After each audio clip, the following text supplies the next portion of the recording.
We learned about the state space of the initial model for our bridge controller, and now we will be ready to really talk about state transitions.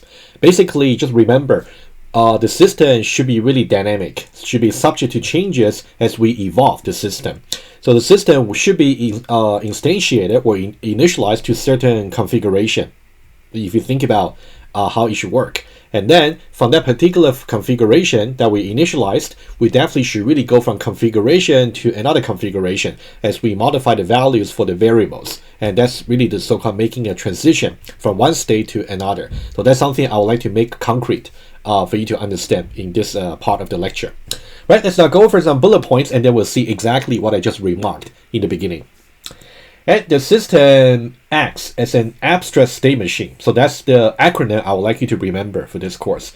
Abstract state machine, or ASM, is a very common formalism to really specify the dynamic part of your system. And we're simply using this throughout the course to specify different applications from different domains.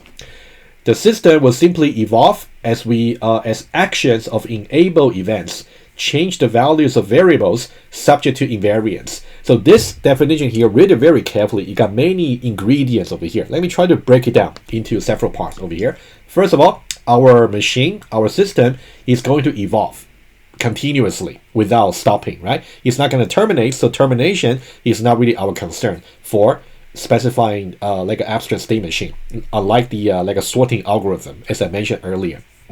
And then we talk about the actions, which we'll see example. You already saw some example of like actions, like for withdrawal or for maybe deposit of your bank machine in lab number 1.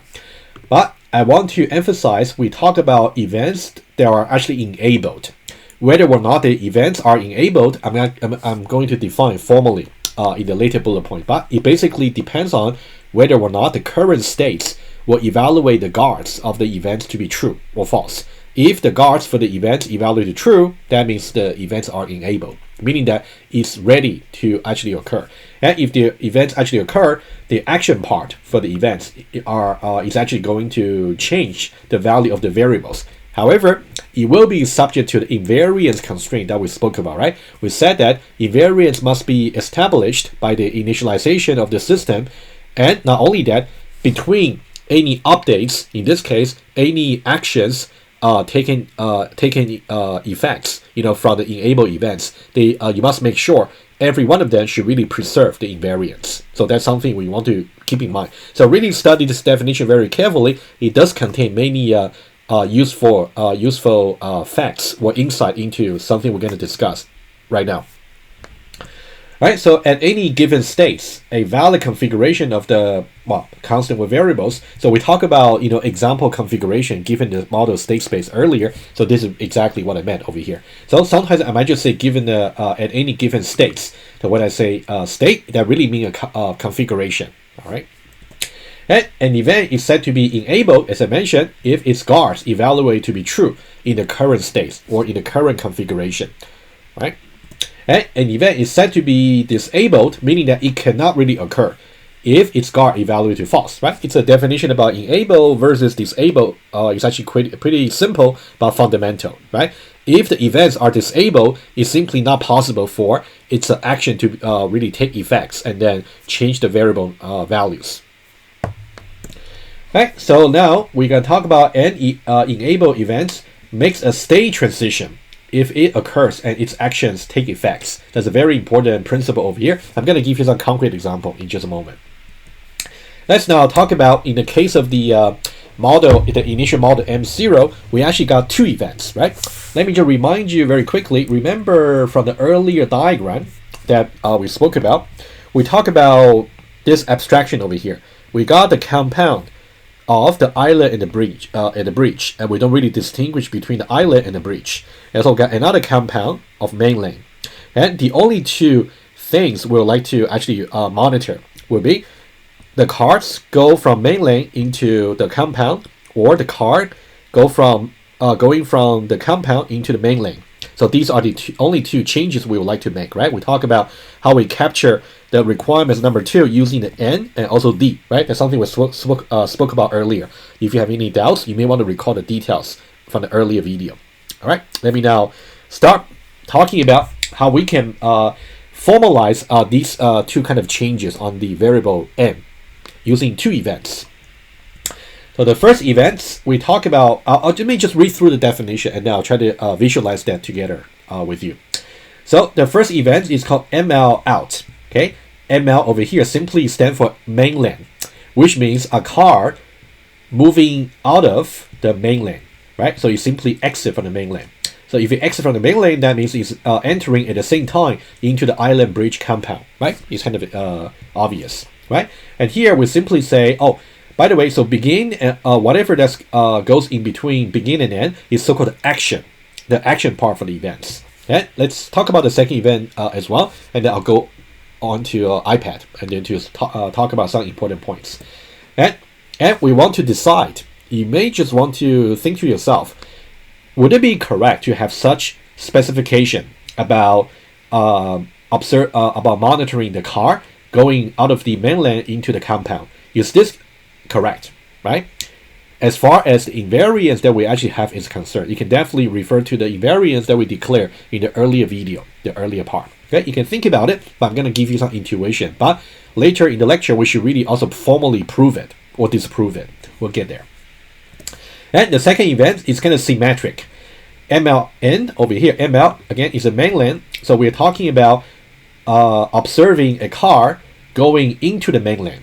So if that enters the mainland, at the same time, it should really exit from the compound, right? So that means we're doing a symmetric operation rather than increments over here is doing decrements, right? So these are the two events we would like to discuss in the current part of the lecture, all right? Let me now switch to iPad, and I'm going to talk about this part over here a little bit later when I do the simulation together with you, and also give you some intuitive justification about whether the current specification of the two events, ML in and ML out, are actually correct. But we're going to do it formally later. Okay, just do it informally in this current video. So you can also use that technique to really justify it maybe later just for yourself. Right, let me just walk you through very quickly about the context we got so far, right? So just make sure you don't really get lost. We got requirement number 2, which is what the initial model will focus on only. And also we got, so this part over here is called the so-called the state space, right? So there's something I would like to highlight first of all. So this part over here consisting of the constants and also variable, that's our state space.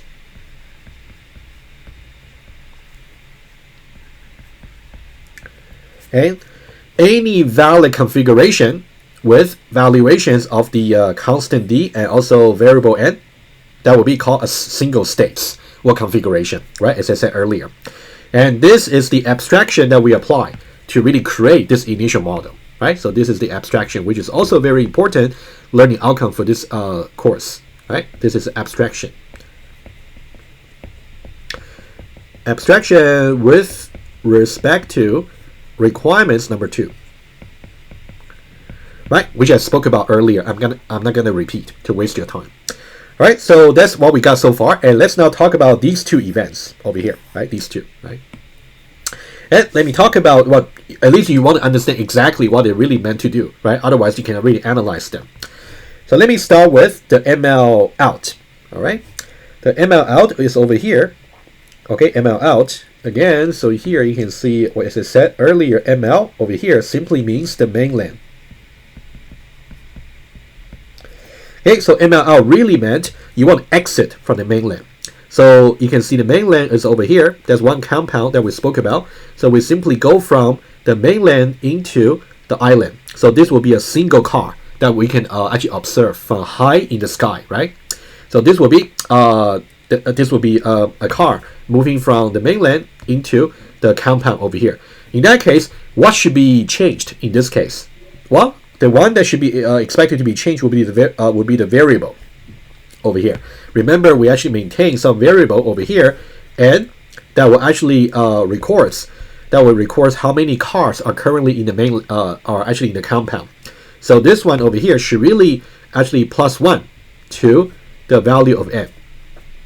Agree? Because it's entering into the island and the island bridge compound. Symmetrically, so let's say we got another one over here, which I'm going to use red over here.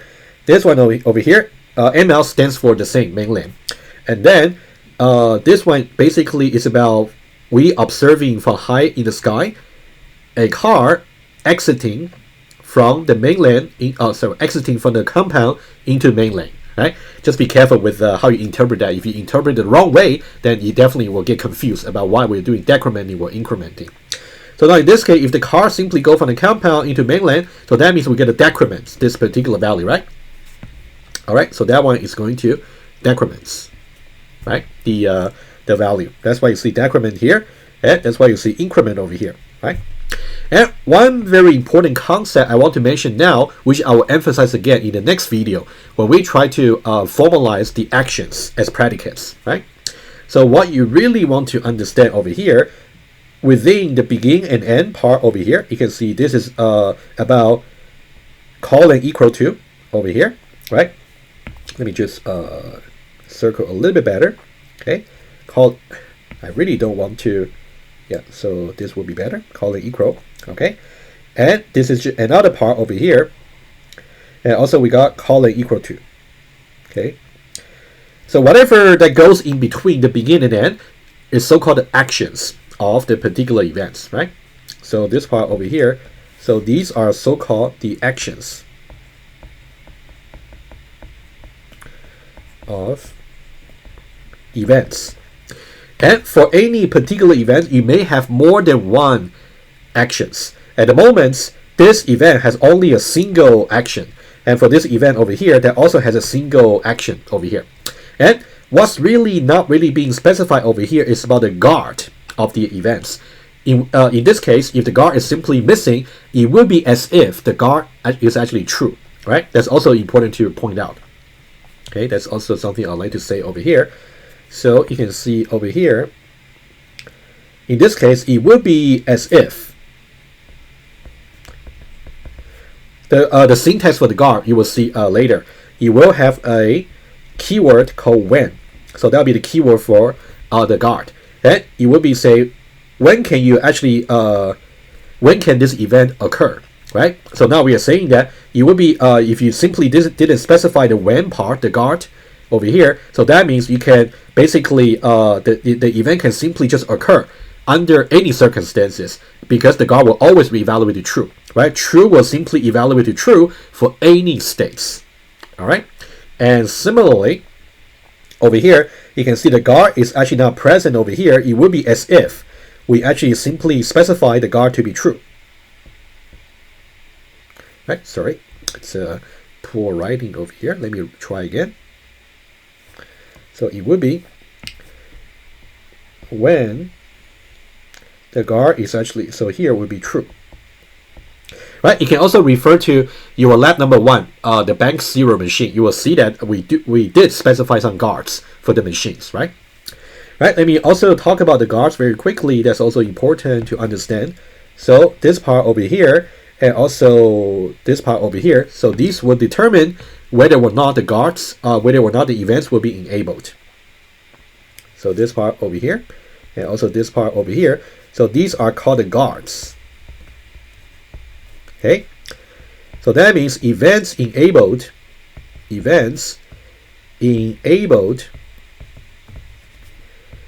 if they, meaning the guard, evaluate to true.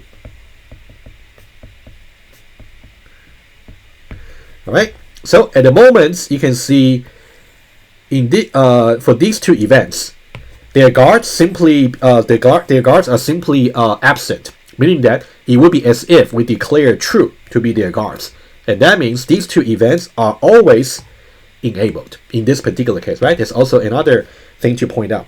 So these two events always enabled, which is quite rare, I would say. So typically for any events of your model, they should be somehow constrained by their guards about the occurrences, right? If the events are simply just enabled always, so that means their actions can always take effects in every state. In that case, you may have the potential danger of reaching the states, maybe after taking the actions, maybe the invariance will just be falsified. which might be something we'll see when we try to simulate the machine, right? We'll do that in a moment. All right, so hopefully so far you're okay, right? It's really important to understand that these two events at the moment didn't have a guard, in which case they are always enabled, right? Because it will be as if the guards are simply true, right?